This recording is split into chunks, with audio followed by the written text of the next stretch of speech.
DESIblitz.com. Hello and welcome everyone. My name is Priya and it's so great to be here today. Welcome to this DESIblitz event where we will be speaking to author, world-renowned beauty influencer, presenter and podcast host Anchal Seda. I want to keep this session as interactive as possible, guys. So please do use the chat function and ask Anchal as many questions as possible. So please do fire them through. This event is part of a DESIblitz Literature Festival, which has been created to support authors and creative writers with a South Asian background, and has events running until October the 1st. So if you haven't been able to see any yet, there are still a few left for you to view. So please do check out the website. As in previous years, we have held the festival to really celebrate established writers and also provide opportunities for new talent.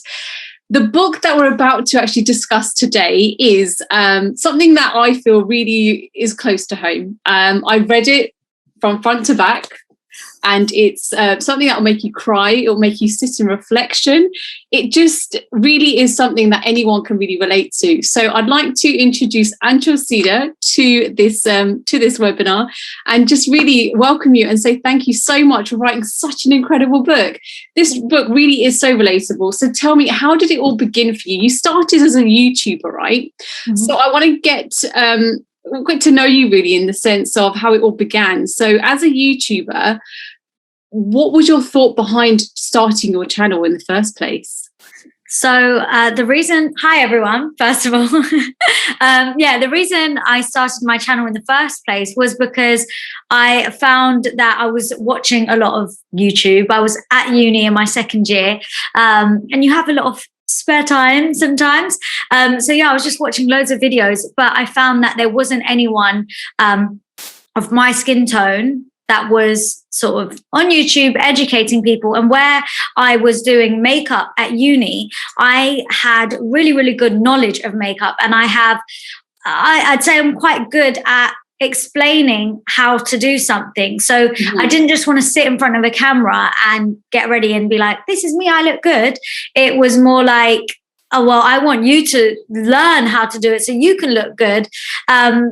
Because there was that for everyone else, but there just wasn't that for brown girls or brown people. So I kind of wanted to do that. And I'm chatty anyway. Like I've always, since I was a child, loved being in front of a camera. So I was just like, I can do this, I can talk. I just flicked on a camera one day and decided to film a video and put it up.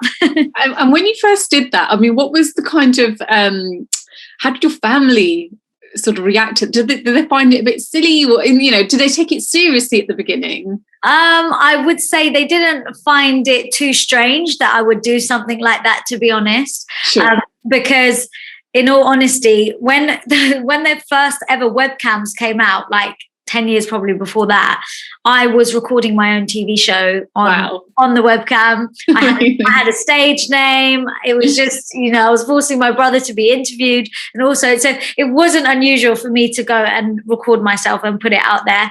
I think they just thought that I'm doing it for fun, which I was doing it for fun. It was a hobby. It was only when I did this competition on YouTube and I ended up winning it. Okay. And it was a beauty competition that my parents took it seriously. And at that point, my dad was like, I'm going to buy you a proper camera because I know, proud dad moment. And he thought, oh my God, this is it. And to be honest, it was it for me. Like that really, I'd only done 2 videos before this competition and I managed to win it, which was just, I'd never won anything in my life. So to put that hard work into something, it gave me the confidence to be like, okay, I can do this, and maybe I am good at this. And it's not just my dad like being like, yeah, you are good, Yeah, it means a lot though, especially for a father, a South Asian father. Yeah, to turn around and say, do you know what, well done. Exactly. So from that point on, I really did take it seriously and was filming like 2 YouTube videos a week, sometimes 3. It's just kind of something that I continued doing. But over the years, I found that I felt like I wasn't fulfilled completely. Sure. I felt like I love makeup. I love talking about makeup, but there's more to me than makeup, and there are other things that go on in my life. And I feel like I have such a big personality and so many opinions and thoughts and things, and I don't get to share any of that through doing makeup. Sure. So I felt like it was sort of limiting me and my personality, and people couldn't actually get to know me and connect with me, and I couldn't connect with them because there was like just a sort of a wall there. Yes.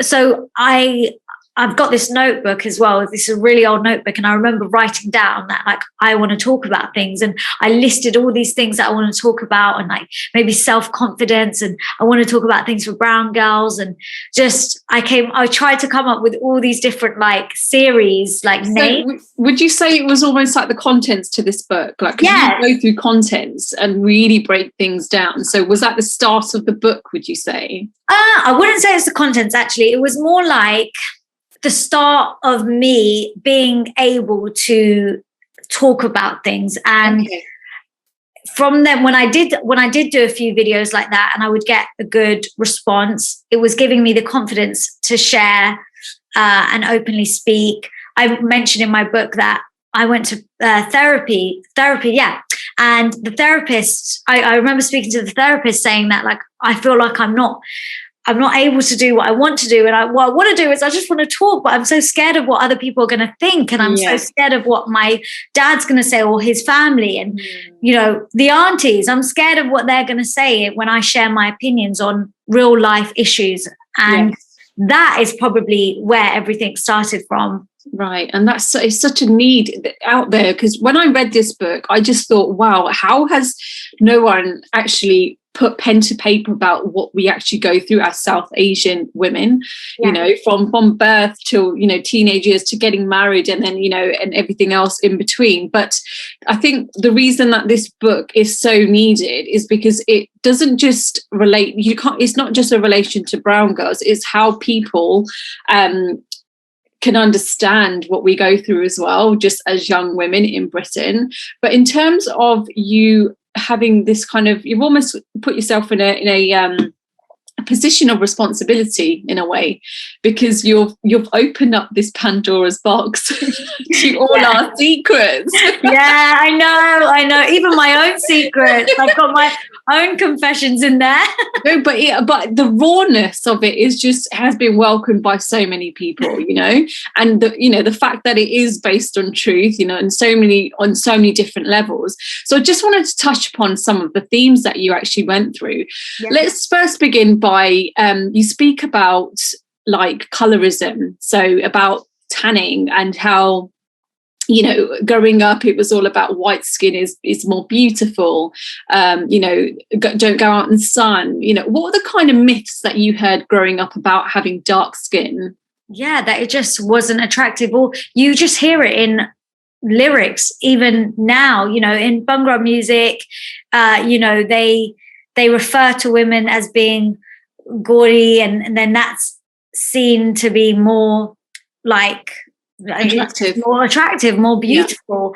And so you just hear it. Or you would have, like, growing up, my brother, he was just born a few shades darker than the rest of us, and it was such a huge deal. It was a big thing. And, you know, everyone's saying, oh, make him drink milk so that he's lighter, scrub him, don't let him play in the sun. And he loved kicking a ball in the sun. And, you know, we're really, really close in age. So I would instantly sort of compare myself to him growing up, because it's like, oh, I don't get told some of these things and he does. And that's not very nice. Sure. And it's just those sorts of sayings can really have an effect on you and what you think is beautiful as well. So when you get a bit older, you think that you need to be lighter. Sure. I think from where it derives from is like just colonial mentality. You know, the more fairer you are, the more superior you are. You know, and I remember asking my mum about this, like, why is light skin deemed as more attractive? And it's something to do with the fact that if you work outside, you tend to be darker. So the people that worked outside would tend to be labourers, and of lower caste, etc., which I found like profound, like just crazy. But this mentality has almost filtered down to our sort of UK, British Asian way of thinking. Yeah. So what do you think needs to be done in terms of kind of changing this mentality? Because let's be honest, Bollywood doesn't help, mainstream media, when you see people like us, they're very light skinned, there's hardly any like color to them. So something needs to change, or what would you say needs to happen? I would say sometimes in that moment, if you hear a comment, I know it's challenging, I know it's hard, but sometimes you actually need to call someone out on it. And it doesn't have to be aggressive. It doesn't have to be, don't say that, la, la, la. It just has to be like, do you think that's right? Or is that something that we should be saying? Or why do you think that way? And maybe try and get to the bottom of why they think that, or why they're saying what they're saying, and where that comment is even coming from. Because you can easily change that person's mind and turn their sort of perspective around if you can prove them wrong in a nice way. Yeah. So I think it's really important to just like call people up on their when they're saying like things that just don't seem right. Absolutely. I think it is definitely about speaking up. Yeah. In terms of like the way you kind of go through the journey in the book, what I loved was the fact that you kind of start from when you were younger, as you grew up, and these kind of like funny situations that I think most Asian girls can relate to, like you mentioned like your mum found a Smirnoff bottle in your bag, and yeah. You've all been there, right? And you're like, it was my mate. So I love the fact that you had these small kind of little anecdotes running throughout the book, which were really relatable and quite funny as well.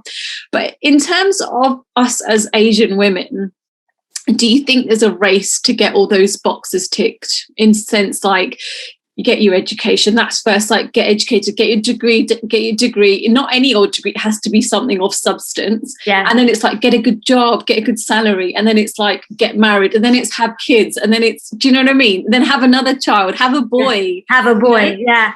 So it's almost like, let's get all those boxes ticked. What's your thoughts on that? No, absolutely. I definitely feel like that, we are expected to get these boxes ticked and meet these expectations and live this life in some sort of structure. And if we go a little bit left or a little bit right, they don't like it. And I have to think about why. And I always like to think that it's from a place of love. Sure. And that's what I like to think anyway. I don't know if it is. I like to think it's from a place of love. And it's only from the goodness of their heart, because they want to see you do well. But there are lots of other ways to do well. They want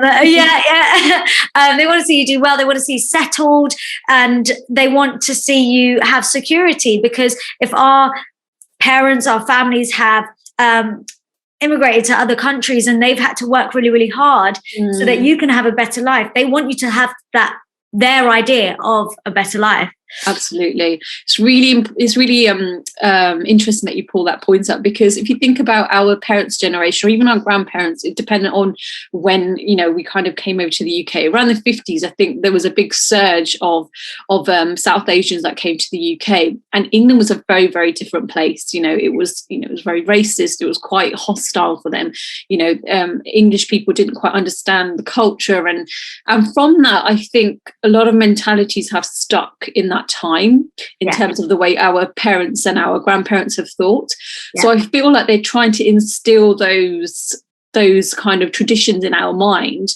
Do you think it's really their fault for having this kind of mentality, or do you think they just need to snap out of it and just kind of get with what's actually going on now? Not necessarily. I don't expect anyone to snap out of it or get over things or move with the times as easily, because I guess what they've been through is trauma, and they're sort of dealing with that trauma, and maybe they want us to follow this path because they don't want us to go through the same thing.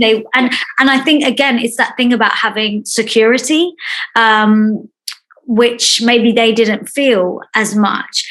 But at the same time, they do need to be open to listening and learning. Yes. They don't necessarily have to change their minds in a day, but it is about being open to learning. And and being able to have the conversation and listening to each other, because I feel like respect, and it goes both ways. Yes. Yeah. Exactly. So with the aunties, I love the way that you kind of break down the type of, there's almost like a tier system of aunties, isn't it? So true, right? I know. Yeah. When I read it, I thought, I started picturing people's like faces. Yeah. That's that kind of auntie. That's that kind of auntie. My mum does it now, like about other aunties. She's like, she's a medium, she's a mild auntie, she's this auntie. I'm like, babe, what are you? Absolutely. So if you were to describe your, like, we all know we kind of turn into our mums, like as we get older. I know I don't want to admit it, I love my mum to bits, she's like my darling, but there's certain things I'd rather not kind of inherit, but I can see myself kind of like going towards that direction. So what kind of auntie do you think you would be, like, going forward? Like, be realistic and think about, you as a mum, let's say that, once you have children. Right now things change, mild, right? Yeah, right now I'm mild, but I see myself going towards spicy. If I'm really honest with you, I do see myself going towards spicy, because I don't see myself going hot, because I know them hot aunties, and that is not what I want to be. But I feel like spicy still, you're in between, you're in with the knowledge of what's going on. I don't want to call it gossip, but it is. You know what's going on, but you're not involved. I just don't want to be involved. I don't want to be the person involved in the drama, but I want to know what's going on. Absolutely. Have you ever kind of fallen victim of an auntie in terms of like had this false sense of security where they're like, don't worry, buddy, you can tell me everything, has that happened to you? Oh, yeah. And then they've gone and told other aunties, and I'm like, I trusted you. Yeah. I think. How do you deal with that situation? Because I'm sure there's going to be lots of women out there, in the same situation. How do you deal with navigating the aunties? I don't let it. I keep everyone sort of at arm's length, if I'm honest with you. I love everyone, but I'm not that close to anyone enough. And when I do get close and then they burn me like that, I'm like, oh, I knew it. Yeah, of course. But no, I think it's about giving them the love and respect because they are your auntie, and, it's nice to keep the peace. But they don't need to know everything. They really don't. Sure. Because I can guarantee you don't know everything about them. And Absolutely. they probably have had or still having their wild moments which we don't know about. So, my mum's out on her kitty parties and all sorts. And I don't know what they get up to. So that's their business. So, and that's fine. Sure, exactly. So in terms of like, you saying that you try to sort of, you're not too vested in too many people in terms of the aunties, you don't kind of get too involved with that, right? Do you think it's really difficult for a South Asian girl, to be her true self in today's world? Do you think it's really is that difficult to kind of just live her best life and just be herself? Or, we all know, we can't openly have boyfriends, we can't openly drink and smoke, we can't openly be gay, we can't openly, have a really strong opinion, we can't, do you see what I mean? And the list goes on, doesn't it? That's the one. When will it end? When can we just live our own true selves? Do you have to jump through so many hurdles to have our voices heard? I think it's about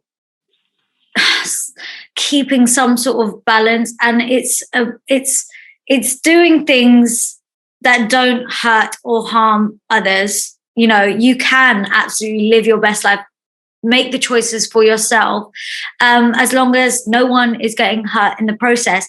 And other people's guilt is not something you should carry also when you make your choices, because that's not hurt. That's not the kind of hurt I'm talking about, Sure.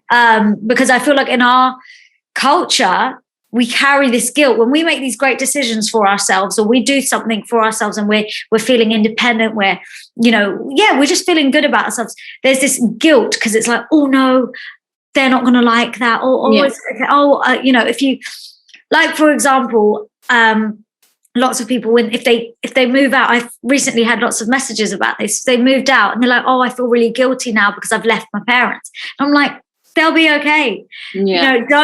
Don't feel that guilt. You crack on and you enjoy yourself. But I think it's just, there's this never ending sort of cycle, and so many there's a lot of people always to please, Sure. but you have to think about who the important ones are. Okay. To please. You actually mentioned this in your book, in the sense of you were, when you first started, YouTubing, you wanted to voice a lot of topics that you felt needed to be brought out, and you were a bit worried about, well, what's my parents going to think? What are the aunties going to say? So was that a very hard decision for yourself? And was there a backlash when you did actually openly speak about some topics?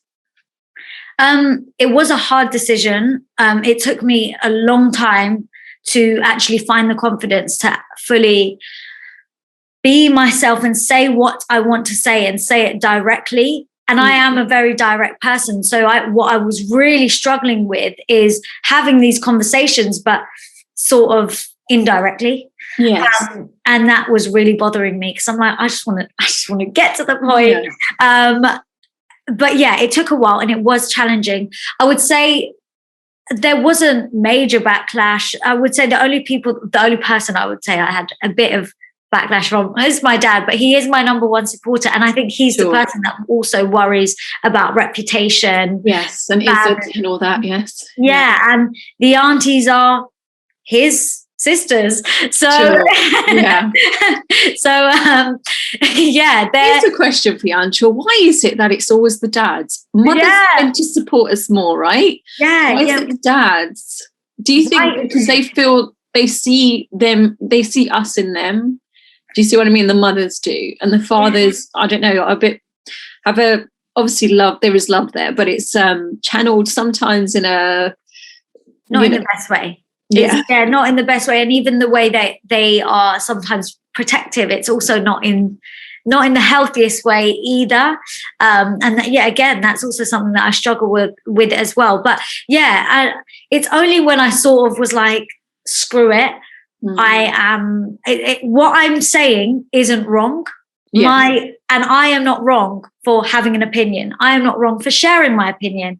And I'm discussing other brown girls' problems. I was doing videos for brown girl problems, and it was almost like it was a bit offended if I was supporting someone that goes against what I should be doing. Sure. If I was to have an interracial relationship, for example, but I'm advising another girl and I'm saying, if that's the person for you, you go for it. Sure.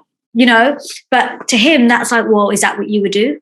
Sort of thing. And it's like, well, actually, it is. If it was the right person, it is. And if I'm having that opinion, and also this is not about me, it's about someone else, that's not wrong. It's not wrong. So you kind of just have to put that aside and think, what am I doing? Is it wrong or is it right?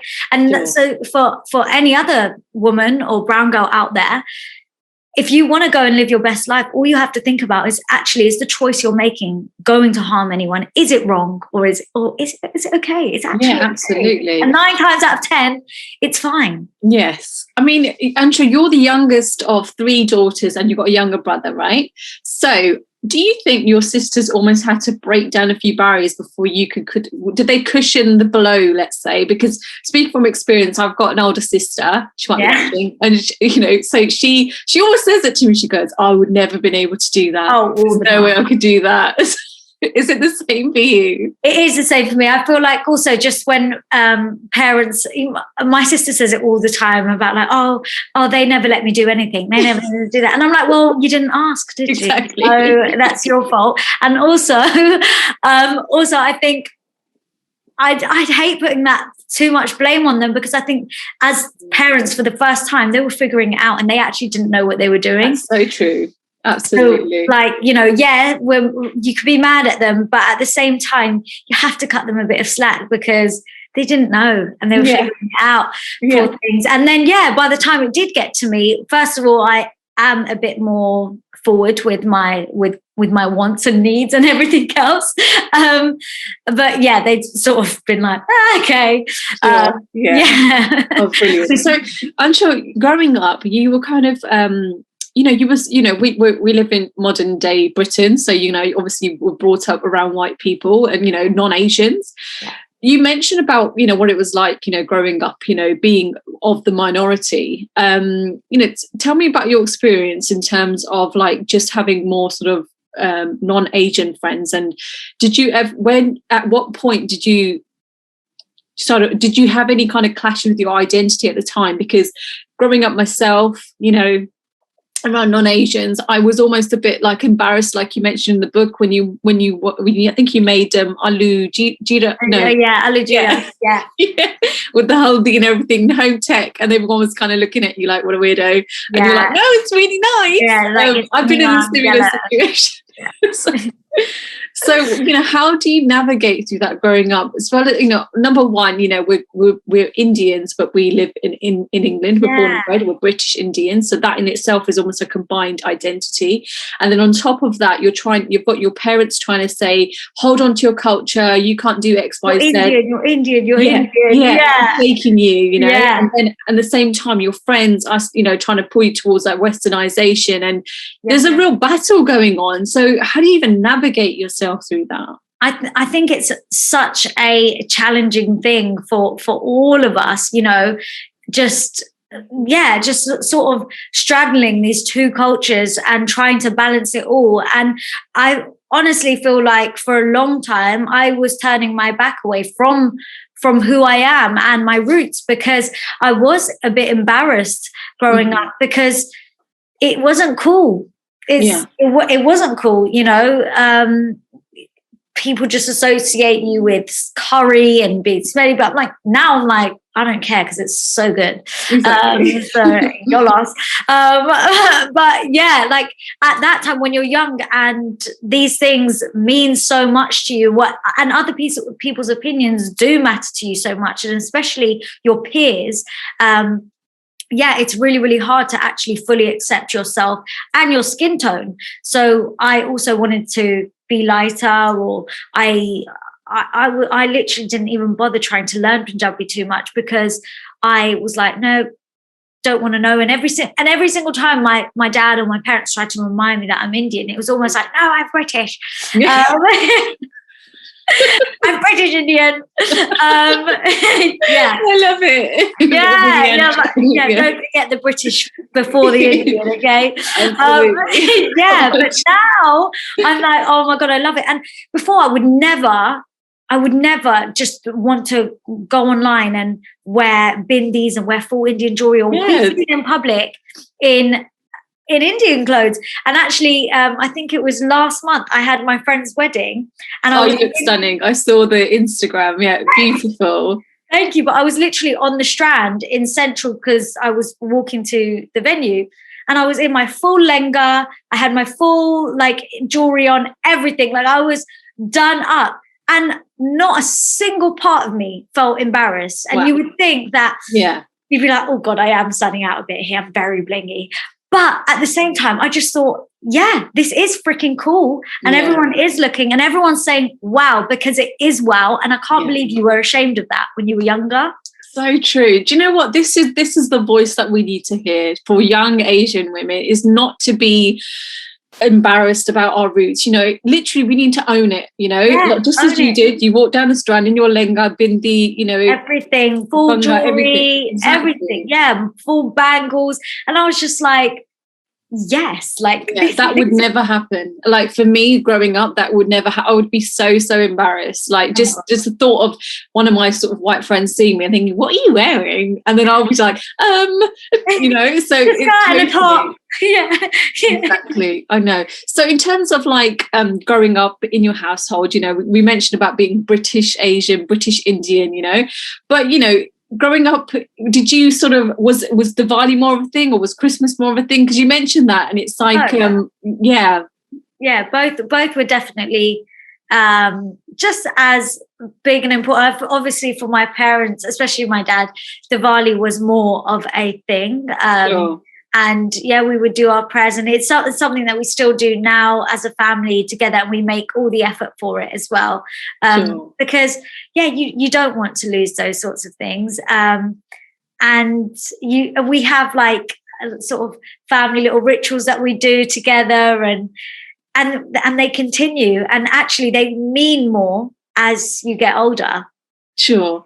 So one of your themes that I love, which concurs throughout the whole book, is about that freedom of choice. You know, you give a really, really sort of a beautiful kind of like written illustration in terms of how, you know, the pros and cons of certain situations. You don't just say, girls, you need to do this, you need to do that, this is wrong and this is right, sort of thing. You really do break down the kind of situations that a brown girl might be in, whether that is bringing home a black guy, or whether it is telling their parents that they're gay, or it could be that, you know, someone's telling them that, you know, they're too old and they should get married. You know what I mean? So you really do kind of give the pros and cons of everything.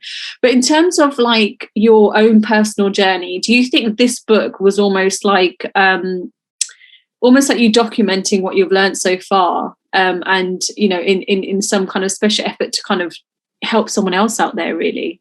Yeah, absolutely. And the whole point of this is to help someone else out, and for in so many different ways. In one way, so that you can read it and not feel so alone in your situation, whether it's something that you've been through in the past but you didn't have anyone to talk to about it. Sure. Which is why I go through the sort of stages, because no matter what stage you're at, you can relate to this book. So yeah, whether it's to help you feel less alone, or it could be, these are everyday situations that so many of us are in. So if that is you in that moment, I guess it's there to help guide you through it and help you come to maybe a realization yourself, so that you can make those choices for yourself. You know, like you said, I'm not here to tell anyone exactly what to do, and that's not my job. But what I feel like I'm here sort of as a friend or a sister, and that's how I am with my friends and my sisters. So that's how I want to be with everyone. And I love helping people and giving people advice and all of that. So I kind of just did all of that in the book.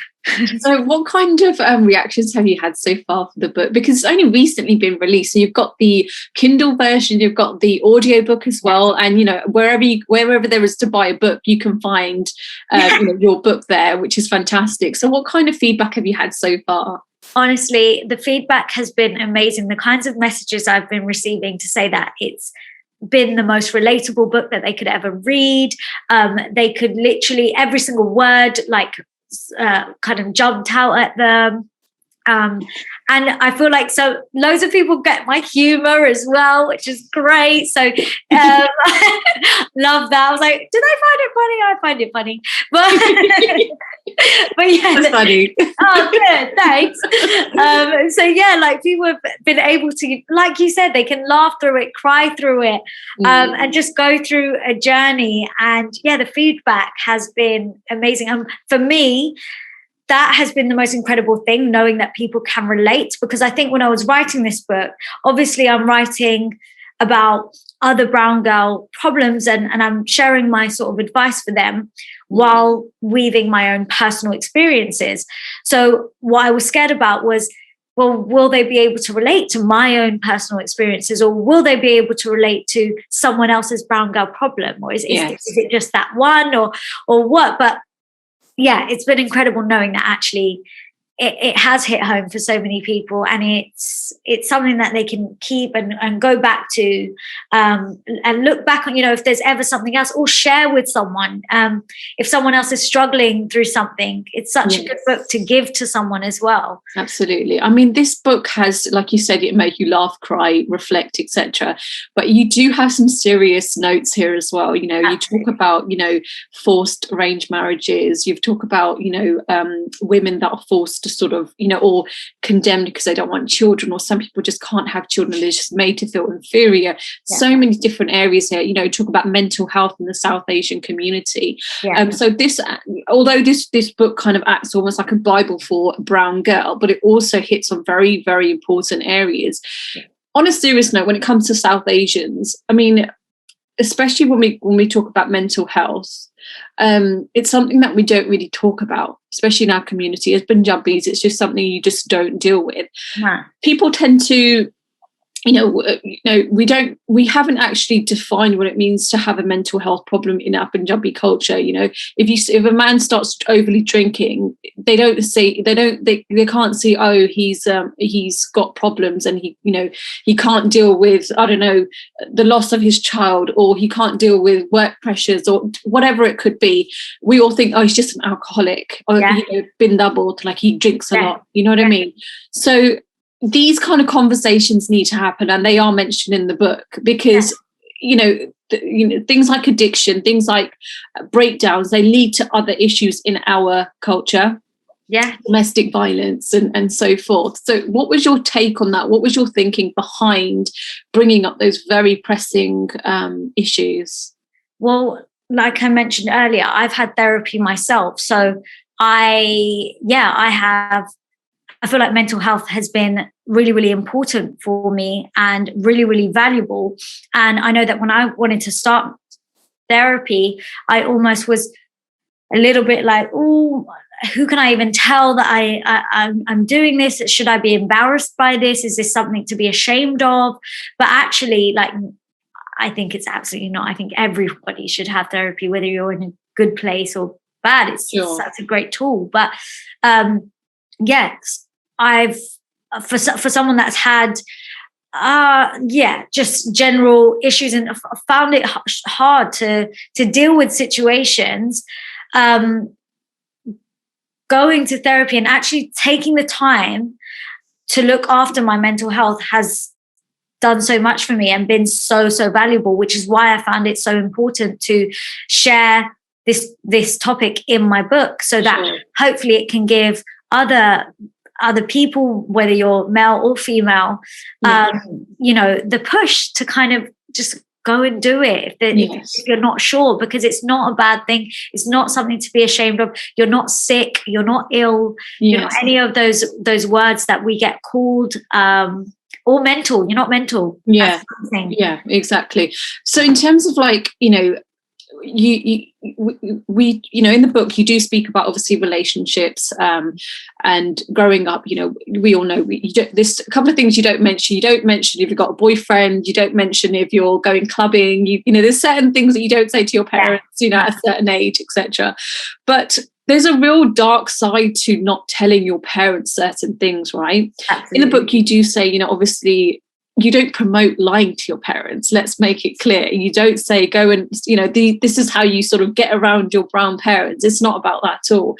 What you're saying in the book is to have that dialogue with your parents and have that understanding between the two of you.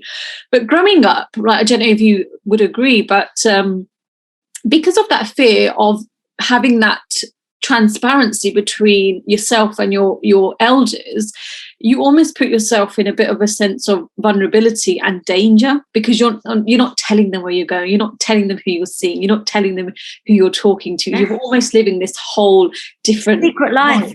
Yeah, exactly. And that's quite scary. If you think about your younger self, when I think about my younger self, and I'm thinking, oh my God, my poor mum. My poor mum. Yeah, exactly. And now, you're a mum yourself, or I'm a mussy now, and I just think, oh my God, if my nieces, right, exactly, my niece me, like I need to know where they are, because it's so crazy to think that that's just so normal for us to do that, and we don't think twice about sneaking out or telling our parents we're one place when we're in a different place, and that is just so unsafe. But at the same time, it's what we have to do to get a little bit of normality, to feel like we are, part of everybody else, that and also just to feel like a teenager that just wants to have fun, and that doesn't want to spend their entire weekend studying. I do want to have a bit of fun. I want a bit of balance, and sometimes they don't understand that, and which is why we have to go to these extreme lengths that can be quite unsafe. Yes, and the flip side to that also is that if we lived in a world where everyone if no one had relationships before marriage, no one had a life before marriage, and we just went from studying to a job to getting married, what kind of life would somebody lead? Because let's be honest, relationships are almost like your kind of introduction to a marriage, right? You learn about just being with. It's nothing to do with being physical with somebody. Obviously that's, you know, attributes towards that. However, it's that actual that mental connection that you have with another human being. But in the South Asian community, that's just not heard of. To have a boyfriend before, because if you've got a boyfriend, then you've got all intentions of marrying that guy, right? You have to marry them. And they also don't believe in like long engagements as well. It's like, a long engagement? No way. I'm like, no, it's good. It gives people time to figure it out. Sure. But also what's really interesting about your book is that, you know, it's not just for South Asians, this is for non-Asians, because this is almost giving them a snapshot of what to expect and what we're actually going through. And if you're like a non-Asian dating an Asian girl, then this is the book you need to read. This is the book for you. Yeah, exactly. I wanted to, when I was writing this book, I wanted to write it. So yes, it is for brown people and brown girls, brown guys even. But I wanted for non-Asians to be able to pick up this book and, like you said, get a snapshot, get a glimpse, and be able to fully understand why things are the way they are. Absolutely. That's so true. Because I think there's one bit where you were saying, I think if you're dating a non-Asian and you say, what, you know, and they ask, well, why can't I meet your parents? It's like, it's not just you, it's like anyone, you know, it doesn't matter what colour you are, just the fact that you're my boy. It's a boy, okay? You could be Asian and it's still a problem. Exactly. Guys, I just want to say, if you've got any questions, please do pop them in the Q&A box, because Anchal would love to hear from you and all your questions. But Anchal, in terms of like your actual journey, because you're not just a YouTuber, right? You've actually delved into quite a few things, and you know, it's almost like, and may I just add, you've only just turned 30, so you've done a lot. You've been a very busy girl, so which is fantastic. So it's almost like, you know, you've just literally scraped the surface. So you started off as a YouTuber, then you started your podcast, right? Yes. Then what came first? The presenting, because you had your own documentary. That must have been an eye-opener. Tell me about that. How did that like come to surface? Well, actually, again, it's another great thing about being open and sharing things. I actually had cosmetic surgery. I had a nose job, and my dad was like, do not share it again. You know, what will people say? That's so bad, blah, blah, blah, blah.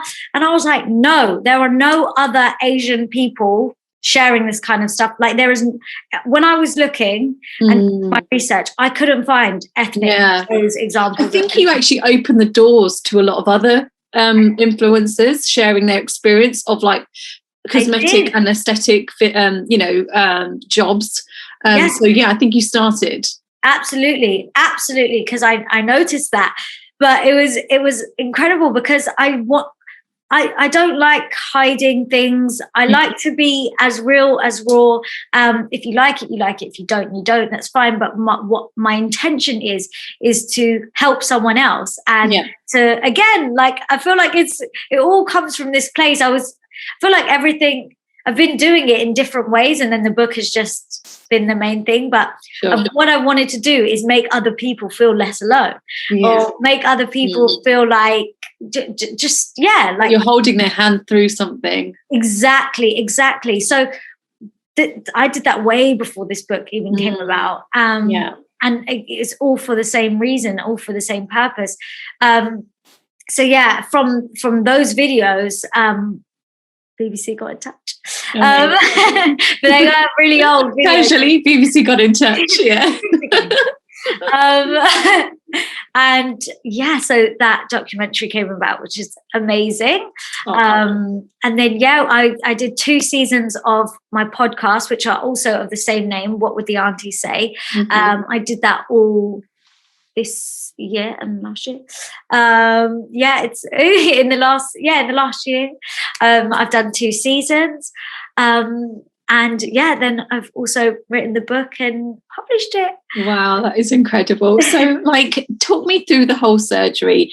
So you decided to document it, but prior to that, what made you, I mean, you were beautiful before and after, don't get me wrong, you know, stunning. But obviously I understand, if you've got your own insecurities, it's something that, you know, if you want to do it, it's your own personal choice. But do you think because you are in the beauty industry, you felt more inclined to kind of make tweaks within yourself? Did you feel the pressure of your industry? Maybe a little bit, but that wasn't really the reason. It's something that had just bothered me since I was about 12. Sure. And I just always remember it bothering me. Like I'd never, ever liked it. I could never find a time that I was like, no, it's okay. And then there was never a time that something switched and all of a sudden now I don't like my nose. It was like I never liked it ever my entire life. So it just was the time that I had saved up and could do it. But yeah, that was the reason. But yeah, there's always, in my industry, there are always so many pressures to look a certain way and to do this and do that and do this. But I feel like I've done what I needed to do, and I still stay me as much as I can. Absolutely. No, because I have noticed of recent, the beauty bloggers out there, the influencers, have almost like, for instance, Huda, I think she's doing almost like a bit of a reverse. Stripping back. She's stripping back. Like, so, you know, to be, you know, almost like to promote natural beauty, etc. I mean, fillers are something like some people can go completely overboard, and as you mentioned in your documentaries, that it's literally an unregulated market, which is so scary. I mean, I've had aesthetics done myself. There's nothing to be ashamed of. It's a, you know, if you can do it subtly and you go to the right place, that's trained, then that's fine, you know. But also I think the psychological implications of why you're doing it is very important as well. Absolutely. And a good practitioner will actually say, why do you want this done? Yeah, you know? and they care about your mental health in the process. Absolutely. So where do you think the beauty industry is kind of heading in that sense? We've got a few questions come through, but I'll just ask them in a second. I think, like you said, people are sort of going back to being, you know, more accepting of themselves and who they are, which is great. This is what I want to see as well. Yeah. Fantastic. Right. So what are the biggest challenges today for British Asian women? What would you say? Oh, I think people have, in this day and age, I think people still have an idea and expectation of what British Asian women should be like, even our young women and young peers, because I notice it so much. It's not just the aunties. You hear young women also make judgmental comments towards other young women that are doing well or doing something different, or she's wearing a bit too much. Oh, that's a bit short. And it's like, let her be. What does it? How will it change your day? Yeah, it's true. So I think that there's this thing that it's so embedded in us that like we then project this on other people. And I think that's really challenging. That's a huge challenge for Asian women to just be accepted among other Asian women. Right, yeah, absolutely. Whether it's, you know, people of our age or whether it's the aunties, it's just actually being accepted for who we are and what we want to be. I think we've got so much going on, and that's the least that, you know, we don't need each other kind of, you know, adding to the equation of, you know, all the other things that we have to deal with. Exactly. We should be lifting each other and supporting each other. Totally. So another question, how do relatives, this is a good one, I like this one. So how do relatives react to you? Do they whisper behind your back once they read your book, I guess? Maybe. Yeah, maybe. The running theme and the key word that I keep hearing is that I'm brave. And I'll take it. I don't mind. Yeah, but you know what? Someone had to do it, right, Anchal? So, you know, and it was you. So you've literally opened up this book, physically opened this book, and just like, you know, revealed all, so to speak, haven't you? Yeah, I just feel like I've got nothing to be ashamed of. I'm like, it is what it is, and these are cold, hard facts, people, and we need to get with them. Has anyone said anything to you, like as a, you know, a side sort of note? Well, I have an auntie that is non-Asian. She's white, and she actually called me and said she read my book, and she said, I hope it's not about me. And I was like, it's not. I was like, it's not you. Don't worry. Oh, there's it. Yeah, I know. But no, like, I feel like everyone, well, maybe they are thinking things, but they're just saying, you're very brave. Yeah. Right. So this was a bit of a cheeky one. Why are you not married yet, Anchal? You tell me. You tell me. You know what it is? I'll tell you the reason. I really think that, and this is what I struggle with, I think that men find a young Asian woman that is successful, independent, intimidating. And I think that it really bothers me because I am not intimidating at all. I'm like 5 foot tall, and I'm like, like I'm literally, I'm really friendly, I swear. But I just think because it looks like, to them, it might look like she doesn't need a man, because I don't, which is fine. I can look after myself. But I think for men, they want to feel like they're needed, or I could be wrong if there are any men on here. But I think men want to feel like they can provide for you or do this and this for you. And you're a boss lady. Do you know what I mean? You're doing it all. You bought your own house of recent. So yeah, exactly. Thank you. Now homeowner as well. But yeah, so I think for them, they find it like, well, where will I fit in? But it's like, there's plenty of space. I've got open arms.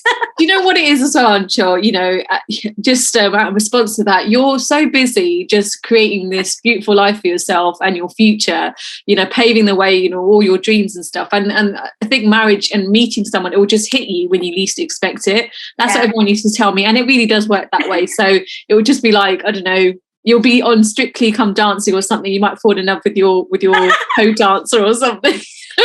Oh God! Now you said it, will probably happen. Right. Okay. So, do you think British Asian women are raising mummy's boys? Ooh. Maybe not so much anymore. Not so much anymore. I feel like we are seeing progression, and there are always going to be some mummy's boys, but I'm noticing a lot of progression amongst young Asian mums now, where they're making the effort to educate their sons, and they're making the effort to make them feel equal and respect women as well, and also let them sort of fly off and all of that, because I think they know what they've been through. And they remember it a lot more. So no, that's so true. And why do you think that is? I mean, you've come from a household full of mainly girls, but you've also got a brother. There's a huge disparity even now, I would say, between sons and daughters. Why do you think that is? And did you see a lot of it growing up? To be honest, my brother is like way more domesticated than I am. Oh wow. Oh yeah. Like, and I don't know, he definitely has been favored because he is the boy, and he is like, oh, golden boy. He can do no wrong, but he genuinely does do no wrong. So then it's like, oh, so annoying, and I'm the one that's doing everything wrong. So he does really make me look bad. But I don't know. Yeah, growing up, there was that sort of comparison that he can do it because he's a boy. But yeah, we need to change that. Yeah, absolutely. So another question that's come through, which is quite interesting. So will it ever change, British Asian women doing as they please? What are your thoughts? Do you think we are reaching a point where we will become normalized in our decisions and not sort of judged every kind of corner we take? I think possibly the next generation are going to move into that, and they'll have a lot more leeway, a lot more freedom, because I think the trauma that we have gone through, we wouldn't want to pass on to our daughters and sons, but I think the generation after that has got it real good. Sure, exactly. Another juicy question. So can being fair-skinned still give advantages to Asian women? Ooh. In this day and age? I'm going to put a little bit of a wild card in there.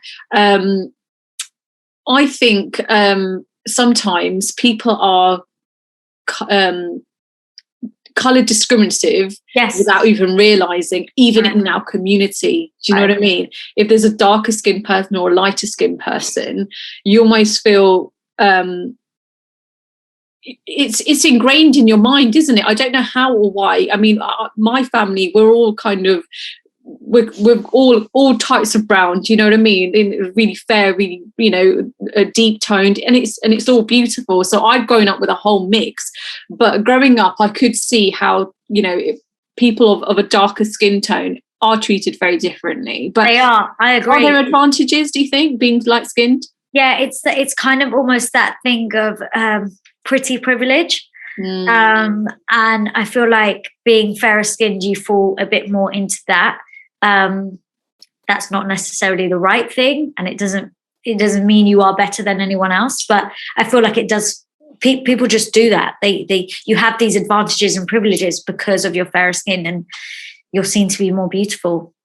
In that sense, that we can start kind of exploring the caste system. I know we're going a bit deep at the moment. Oh, yeah. But caste system. I'm so anti-caste system. Absolutely. It's just so not needed, I don't see any relevance in today's age, So do you think, caste system really does have any kind of place in today's society? Like, what's your views on caste? Absolutely none. It's not, especially, I mean, maybe if you're still living in India, maybe, but again, I think it's ridiculous, especially if you've moved countries, you're living here and you are doing different jobs. So what if you're a Jud, you are not a farmer here. Do you know, it actually, your job is different. Maybe I've got the wrong end of the stick here, but to me, it doesn't make any sense. I'm going to talk like an auntie now, Anchal, right? Go for it. So, in terms of caste systems and intermarriages in caste and stuff, that's the one. I know. So you're lucky you just got two brown people together, and now you want to put out caste. So now the reason I say this is different denominations of South Asians do things very different. We all might be brown skin, but we've got our own ways of doing things, the way we raise our children, the way we pray, the way we eat, lots of different sort of things. So do you think a massive part of the whole reason of our parents trying to marry us within our own caste is to do with the fact that they don't want their daughters to be mistreated? Possibly. And it's just about sticking with your own. But this is completely sticking with your own in a way of literally not venturing out of it. Again, I feel like it's about they only know what they know. Yeah. And for them, what they know is safe. Mm-hmm. But in today's day and age, now, it makes no sense because we get to know the person, we get to know their families, we date them.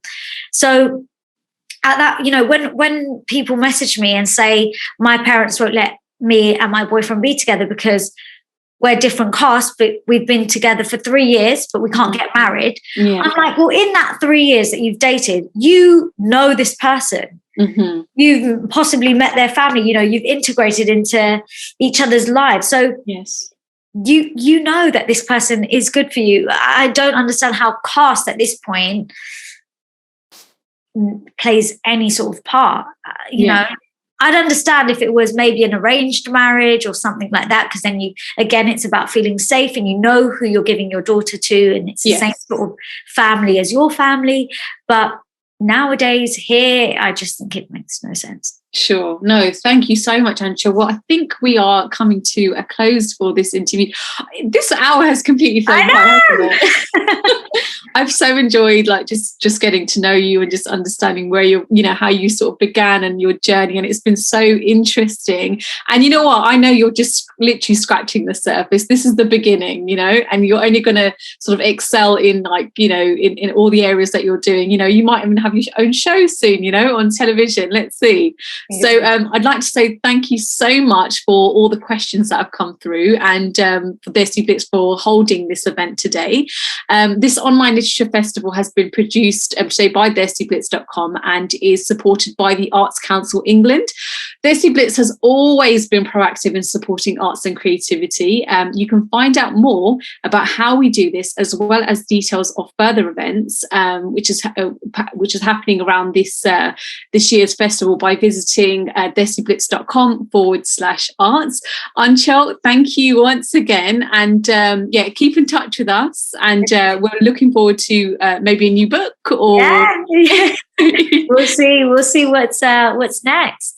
Absolutely lovely. Thanks again, and we'll see you soon. Thank you so much for having me. I really enjoyed it. Bye. Great. Thanks. Bye bye.